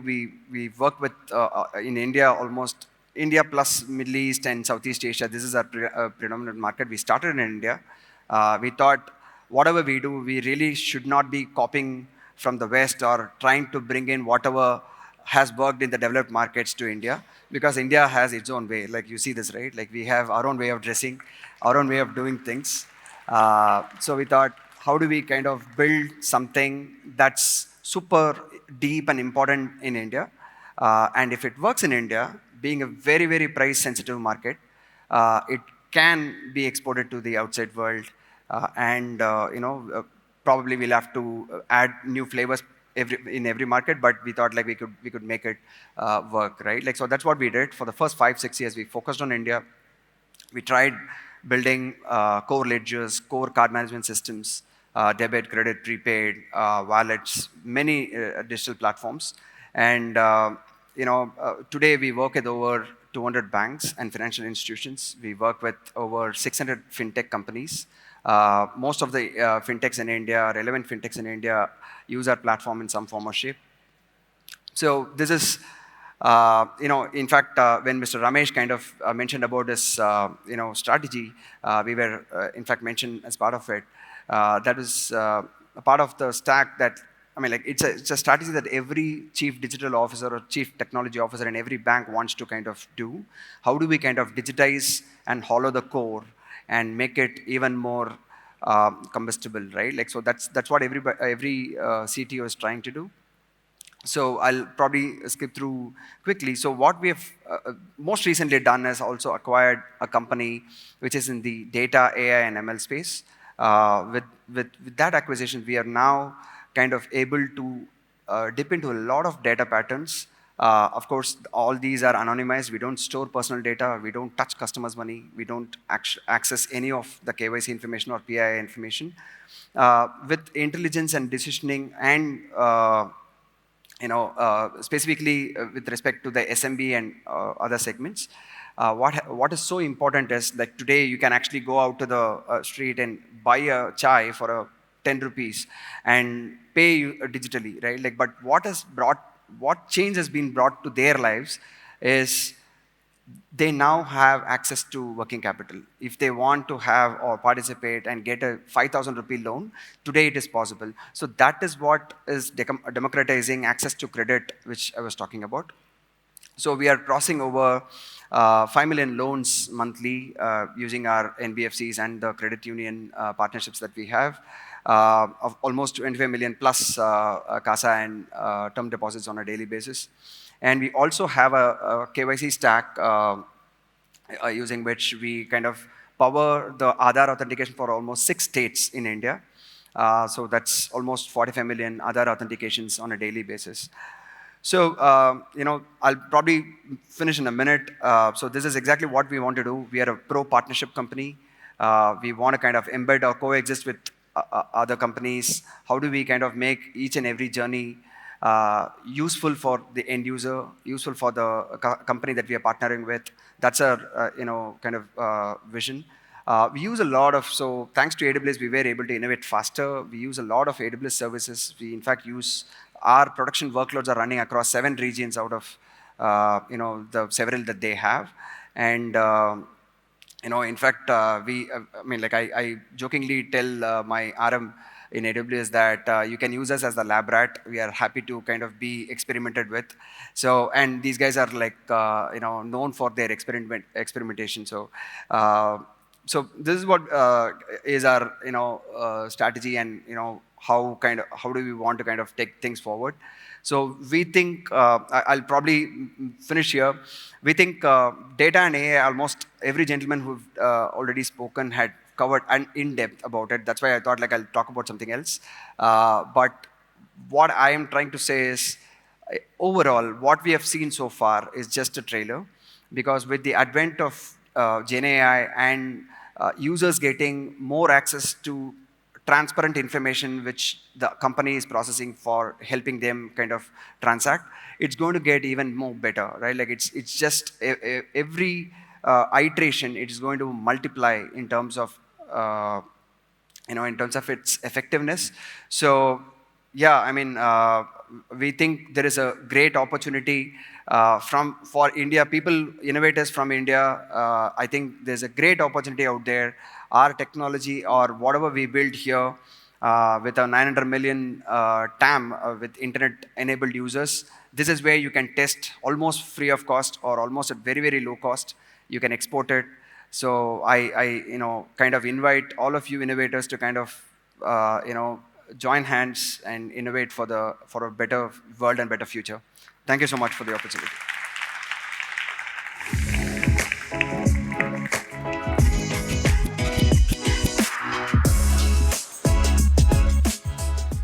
Thank you, Prabhu. Another fascinating story. First customer in Mumbai. I didn't know that. Stories such as yours are just so energizing. Now let's talk about the top layer of the stack. Many of our customers want to take advantage of generative AI, but without building an application. They want to integrate their enterprise data into an AI app so that they can get the benefits of foundational models or large language models without the need for any specialized knowledge, and also quickly and easily. For this, we have Amazon Q, our GenAI-powered assistant tailored to your business. Amazon Q is built from the ground up with security and privacy in mind, which makes it easy for you to start using GenAI quickly and safely. Q has many areas of expertise to serve the needs of various roles and users in your organization. But since most of us here are builders, let's focus on what it can do for you. Q can transform how you build in every step of the software development lifecycle. We have put Q where you work, so it's ready to assist you on the AWS Management Console, our documentation, or your IDE, and in even your team chat rooms like Slack. Let's take a look at how we can use Q to build GenAI applications. So imagine you're a developer in a large pharmaceutical company. They have a research team that's very hard at work, drug discovery, identifying biomarkers, and repurposing existing drugs. And one of the biggest challenges for this research team is staying abreast of the latest in research so they can quickly assess the quality and relevance of new academic research papers. They currently use a portal which is written in Java, where team members can submit and review documents. The challenge is that these documents are lacking important metadata, like a summary or tags, which would have made it easy to categorize and search. With all the talk about generative AI, you get to thinking that, hey, maybe this technology can solve this problem. And in fact, you can very easily implement this new functionality using a Lambda function that interacts with Amazon Bedrock to summarize, tag, and append important and useful metadata to your documents. And then you can update your existing Java application to use your new Lambda function. Now, maybe you're not an AI expert, but luckily, Bedrock makes it really easy to add generative AI functionality to your existing application using a unified API. Let's say you decide to use Amazon Titan Express, Text Express, which is a foundational model which very well balances speed and efficiency. So to get started, you ask Amazon Q in your IDE, how do I call Amazon Titan Text Express on Bedrock? Q provides you with a detailed step-by-step instruction on how to implement the code and a brief explanation of what each step does. So as someone who's never used Bedrock before, you can very quickly see what the code does and thus also become familiar with the Bedrock API. As you can see, it only takes a few lines of code to invoke any model in Bedrock. In fact, you decide, maybe I should try something else. I'm going to try the Cloud 3 Sonnet model to see if it does a better job with summarizing and categorization. So you use Q again and say, how do I call Cloud 3 Sonnet on Bedrock? And again, it gives you a step-by-step instructions of the code, and you can very easily insert this code into your function by just clicking the Insert at Cursor button. So you have your your Bedrock code. The next step, you can use Q Developer to write the Lambda handler that will be triggered by the Java application. To do this, you just type out using natural language what you want, and Q comes back very quickly with a few code suggestions of how to implement the Lambda code. With the Lambda code complete, the next step is to update your Java application. Now, you're a new member of the team, so you're not really as familiar with the code base, so you want to do a little bit of exploring so you can understand what the application does and the best places to add your new logic. To quickly come up to speed and save time, you can ask Q in the IDE, what does this project do? Q analyzes the project, the Java application, and comes back with a detailed description of what the code does. Next, you can also use Q to add the code that will call the Lambda function, the Lambda handler, and identify the best areas, all the areas in the existing Java application where you need to insert that logic. Q not only quickly produces the correct code to call the Lambda handler, it also identifies the ideal locations to add them. With all the code implemented, the next step is to log onto the AWS console so you can test that the Lambda function works. After all, you want to make sure that everything works before you put it in production. However, when you execute the function, as you can see here, it throws an error that you were not expecting. Rather than lose valuable time trying to figure out what went wrong, again, Q comes to the rescue, and it can help you figure out what the root cause of the issue is, and also the resolution steps.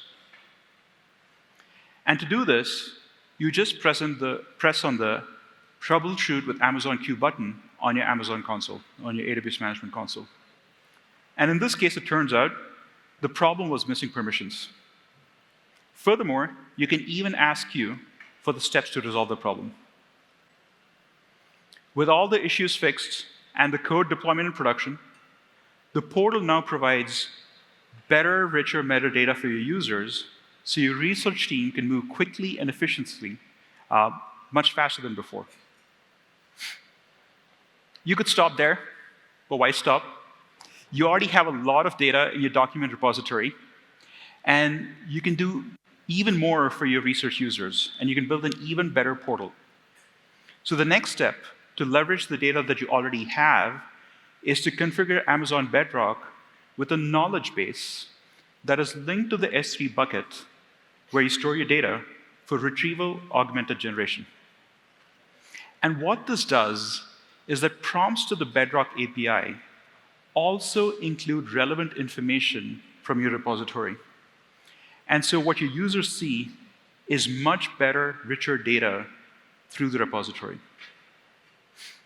And Bedrock makes it extremely easy to add RAG.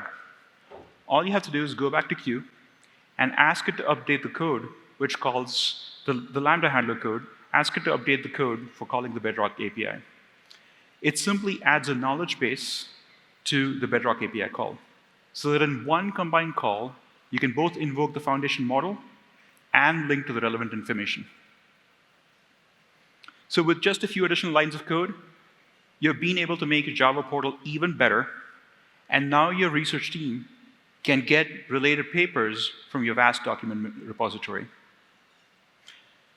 Amazon Bedrock makes it possible for builders to build quickly and efficiently, and even more importantly, to do it securely. Q solves many problems through the entire software development lifecycle, whether it's planning, coding, testing, debugging, documenting, and even upgrading code. And our customers are seeing phenomenal results.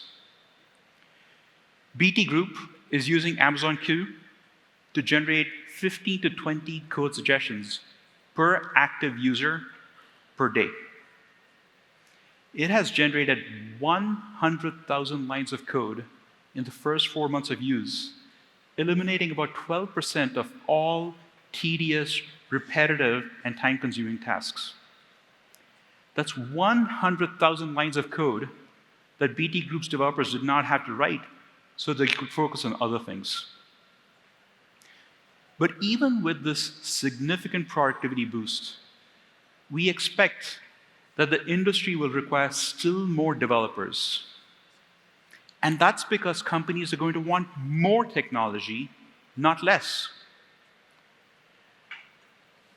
You can see this all around. In India, demand for AWS technologies is skyrocketing, as is demand for builders who understand AWS technologies. It's why we are offering free training to 29 million developers by the end of 2025, with 21 million already benefiting. We offer over 100 courses and learning resources on AI, machine learning, and generative AI through AWS Skill Builder and AWS Educate. Whether you're integrating generative AI into your applications or you're using generative AI to build more efficiently, there has never been a better time to be a builder. We may not have been around for the invention of interchangeable parts or the transistor. And for some of us, we may not have been around for the birth of the internet. But the inventions that these breakthroughs led through have transformed the world around us.